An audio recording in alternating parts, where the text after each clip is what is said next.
everyone! So I wanted to do this video about how to price your photography. So whether this is for weddings, models, senior pictures, whatever it may be, how do you come up with suitable pricing for your clients? Now, this has been a struggle for me, and there are many different ways to price your photography, but this is my own personal preference and my own personal way of doing so. So when you're first starting to figure out what your prices are going to be, you're going to want to consider the following factors. I got my little notebook here. So the first thing you should consider is the amount of hours you're going to spend shooting wherever you're going. So whether that's at a location, in studio, however you're doing it, how many hours will you spend shooting? If you can kind of think of an estimate for weddings, you're probably going to have an outline of how many hours you'll be there. So from 11 a.m. to 11 p.m. you can factor in how much per hour you're going to take. So for instance, if you're doing like $50 per hour, just multiply that per hour, and that would be the first thing that you would put into setting up your price. The second thing is time spent looking through and sorting your photos. Now when I'm shooting weddings, at the end of the day I will have 4,000 or so pictures, because it's considering the second shooter, my pictures, and it's over like 9 hours, so you are taking a lot of pictures. How much time will you spend looking through these photos and then sorting through to give your client the proofs to choose from? Because when I do this, I don't just send the client all the pictures. What I'll do is, after I go and shoot a wedding, I'll go through every single photo, pick out the best photos, and then give those to the client to choose from. So let's say I take 3,000 photos from a wedding. I will end up sending about 600-700 of those proofs for my client, and they'll be organized in folders, so it won't be too overwhelming. And the reason why I do this is because the client's not going to care about, blurry pictures or really dark pictures or pictures that were photobombed. You have to cut to the chase, kind of give them the easiest route. It'll make their life easier, and it will make your life easier. Now you also have to consider the time spent retouching and editing the photos, which is a huge factor, because if you are working on a wedding or models or anything, you're going to have to really edit the photos, make sure the face, you get rid of blemishes and flyaways, stuff like that. If there's someone who's in the picture, you have to remove them. So you have to consider all those things. Now, how much you are going to take for retouching, totally up to you. I kind of just factor this into my overall price, and I will give you guys an overview of what that is and how many pictures I give and stuff like that. But just consider how much time you will spend editing and retouching, and then how much money you want to charge for editing and retouching per hour. You also want to consider how many photos they will receive. Now, you can do this by prints, or you can do this by digital photos. I personally prefer digital photos, because then it's kind of like you don't have to spend any extra money on prints and loading things into an album and then physically handing them something. All you have to do is, after you finish editing and retouching, you just have to simply send them a link, and they can do whatever they want with the pictures. Some photographers will argue that they don't feel comfortable giving the client the full resolution digital file, but honestly, they're paying for it anyways, and this is something that it doesn't really bother me, but it does bother some other people, and they'll probably mention copyrights and all that stuff, but this doesn't bother me. So it's personal preference, and again, you can either go the digital route or the prints. So how many prints, how many digital pictures are you going to give someone? For weddings, personally for me, the lowest that I would go is maybe 100, and then the most that I would do is probably 300. Now my packages right now are set up 150 retouch pictures, 250, and then 275. So it's kind of like an in-between. So we have the 150, the 250, and then the 275, which is, the 275 is with my bigger package. But 150 pictures may not seem like a lot, but think about when you're giving someone 150 amazing pictures, I think that they will value that more than 500 random, decent looking pictures. Now, how many prints are you going to be giving out? You have to consider the cost of the prints, and then the cost of shipping, and then the cost of you actually uploading and ordering and everything, because that can take like an hour. Because usually, at least for me, when I'm uploading wedding pictures, it probably takes like a half hour because there's so many pictures to upload. And then you have to select which ones you want to order, you have to place the order. So you are essentially doing that for the client, which I believe should be an extra charge, because this is another service that you're providing to them. Whereas they could simply take the digital pictures and go do it themselves and print it out. So it's kind of like, do you want to charge more for prints? Because let's be honest, some clients want prints already. They don't want to, after their wedding, have to go and print out their pictures and do the album. They literally want to show up to your house, take the album, and that's it. They're just show their friends. So again, those are two different types of clients. Another thing, will you need to be renting extra equipment, extra lights, or will you need to get a second shooter, which also plays into the price? Second shooter, either the client's going to pay for it, which I would recommend, or you're going to factor this into the price. Now, you can offer this as something separate. So if the client wants, they can purchase a second shooter for however much they charge, but I would probably pay like $200-300 depending on the person, how good they are. And if they do not want to, if you do not want to offer it separate, you can just factor that into the price so that you say, hey, this price comes with a second shooter. Now, the tricky part about this is if someone's looking at the price and it's like $4,000, if you, let's say you put $4,000 and it comes with second shooter, all this stuff, the client's not gonna see the value in a second shooter right away. They're gonna see the price and that it's so high. So you're probably better off just factoring that into the price afterwards when you meet with them and say, hey, would you like to add a second shooter? This would add value to your wedding day because, and then you explain to them. And usually that's what I do, and I feel like that's the better approach, because then they're not thinking of, hey, we're spending $4,000 and I don't want to spend any more money. Just meet up with them, and then kind of you can add on whatever they want. If you're comfortable with not having a second shooter, go for it. Most of the time my clients will book a second shooter because I tell them the importance of it, and I feel like they trust me and I appreciate that. So it's just however you want to handle that. How many hours are you going to spend meeting with your client? When I do weddings, I usually meet up with the client twice, and this is the first initial meeting, and then we meet closer to the day to kind of just confirm everything, because I like for both of the parties to be on the same page. And I never want to be in a situation where someone tells me, you didn't tell me this, or I didn't know this. So whenever it is possible, you know, especially this is where I get into the contract later on, I'll discuss that with a contract, but you just want to be able to go over everything. So the amount of hours you'll spend meeting with a client, also this is taking away from your time, and that costs money. So you want to factor this into your price. Now, how long does it take you to organize and send your proofs? Because this can take a long time. And I guess this goes under, you know, looking through and sorting your photos. But I mean, how long does it take you after you sort your photos? You have to resize them accordingly, and then you have to upload them, and then you have to send them to the client. So consider that as well. Gas money. So how much gas will you need to travel to the location, first to meet the client, and then to actually get to the location for the shoot?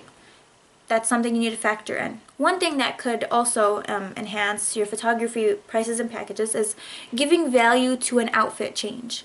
I always see people having a package with, it's like $150, and then they'll have like 4 or 5 looks, which I think is not really the best way to do it, because essentially you're giving someone a whole new look. That should be value in itself.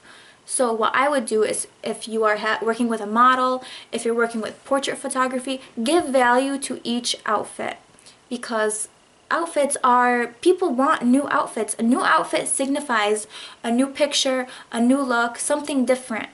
Now, if you give value to the outfit, you could do each package pertaining to the number of outfits in it.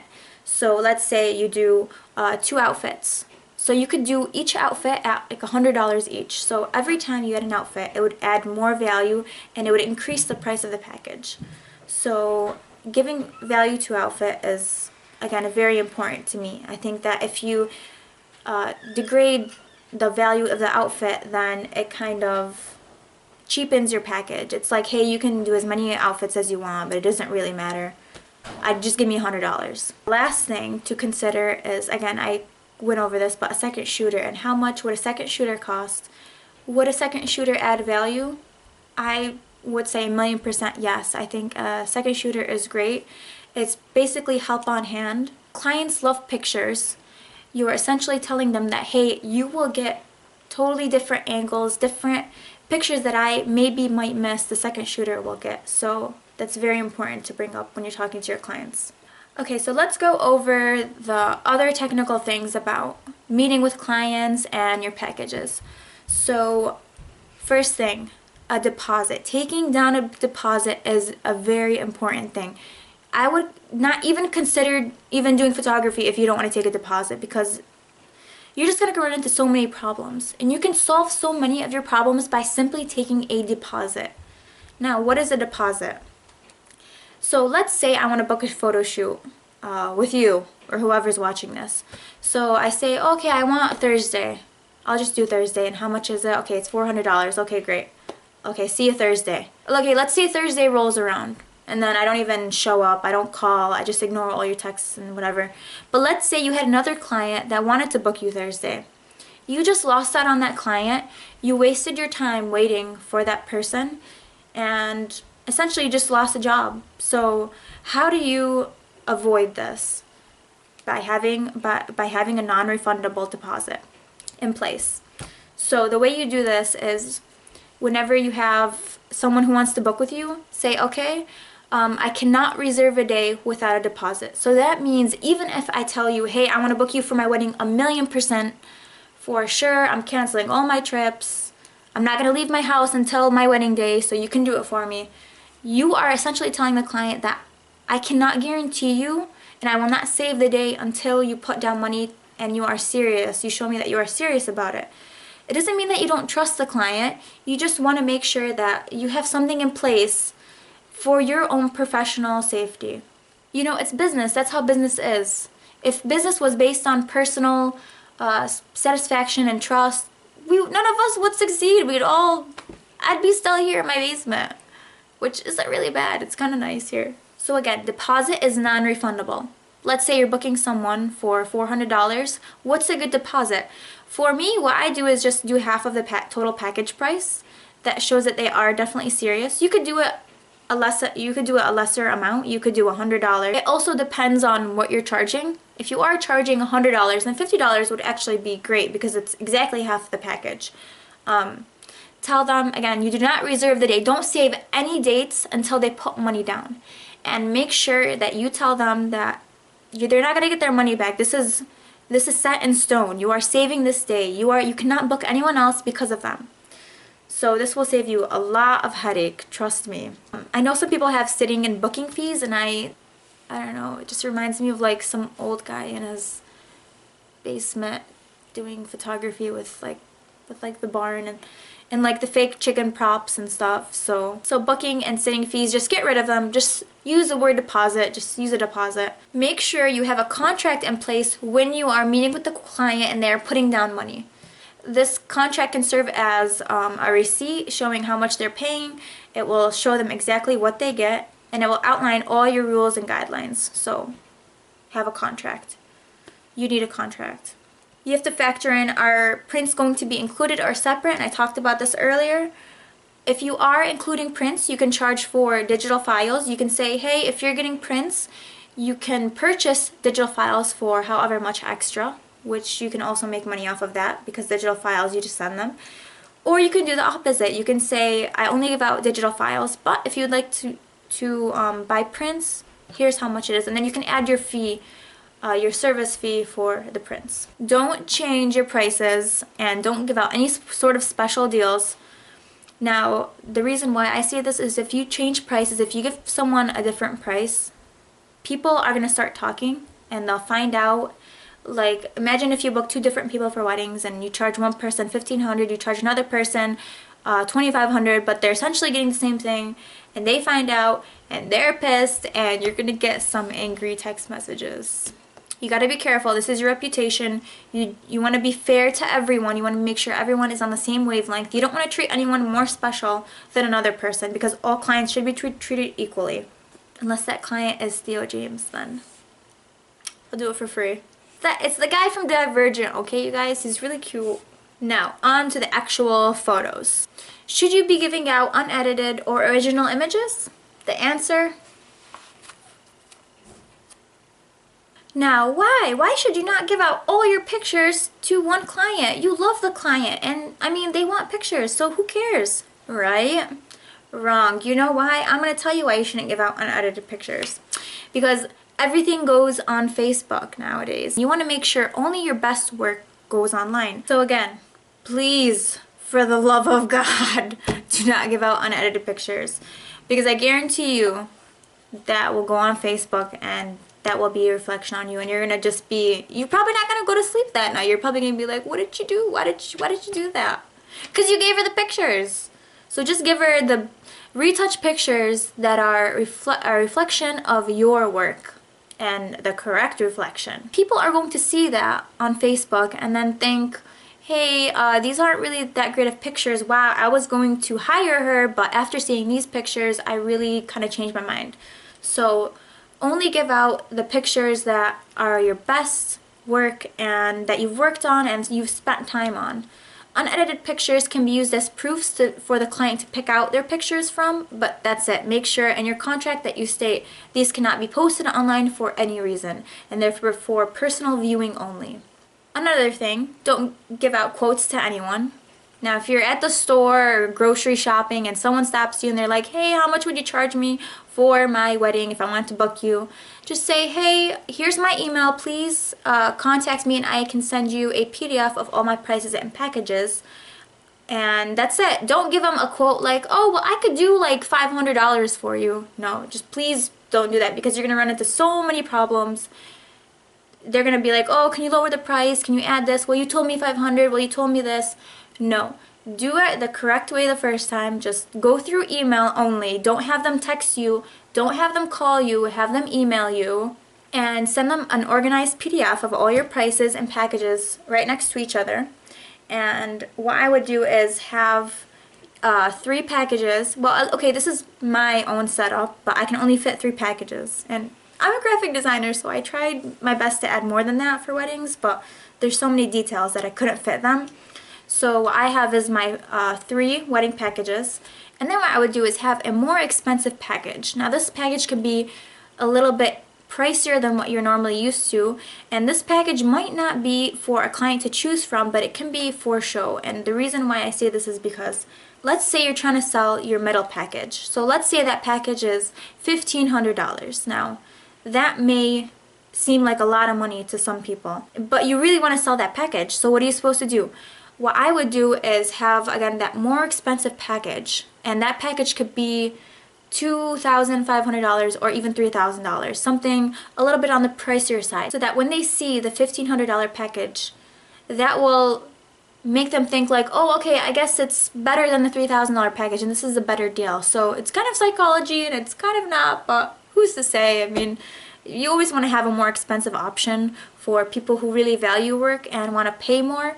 So just have it on there anyways, and having a more expensive package makes you look more valuable as a designer or a photographer, in my opinion. This is my opinion. I want to get some comments on YouTube like, that's not right, Jessica. We're to call the photography police on you. Only email your clients to begin with. When you actually meet up with your clients, you can start using phone and whatever else you want to, but initially just use email.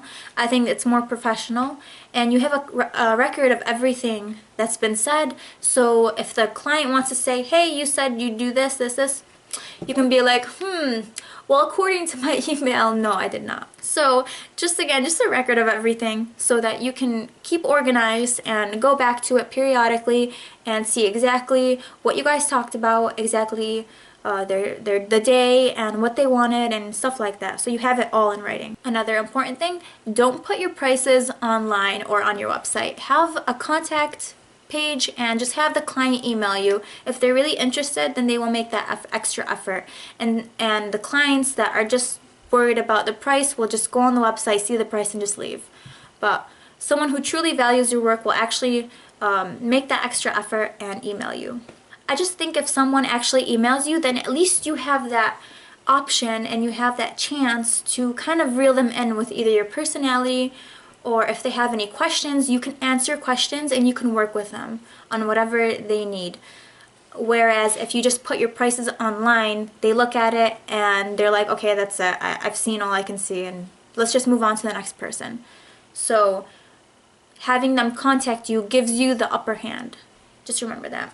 Make sure when you have your packages for your wedding or whatever, a model photography, that you list everything, the details, how many pictures they will receive, will they be getting a CD, digital pictures, prints, stuff like that. So just have everything nicely organized and have the price at the bottom.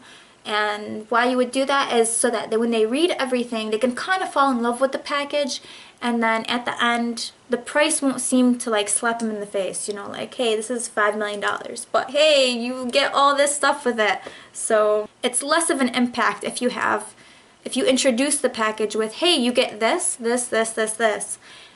it's for $500. Whereas if you put $500, they're gonna be like, oh, I'm kind of scared to read that. So just be careful. So those are some things to consider when setting up your prices and packages. Everyone's probably wondering what I charge exactly. I'll give you guys a quick overview because I do want to help you guys kind of get started with that, because it was really hard for me to kind of start out. So the way I have for wedding stuff, I give out like $150 for my smallest package and then like $275 for my highest package. And I have prints. I have the option of getting prints, or if you just want digital files, which makes the package cheaper. If they'd rather just do digital files, because some people want to print out exactly whatever they want. And I do give out full res digital pictures for clients who want, again, digital files, and they can print those out wherever they want. So now that I've went over things to consider when setting up your prices and packages, I want to go and answer some questions you guys have asked about prices and packages.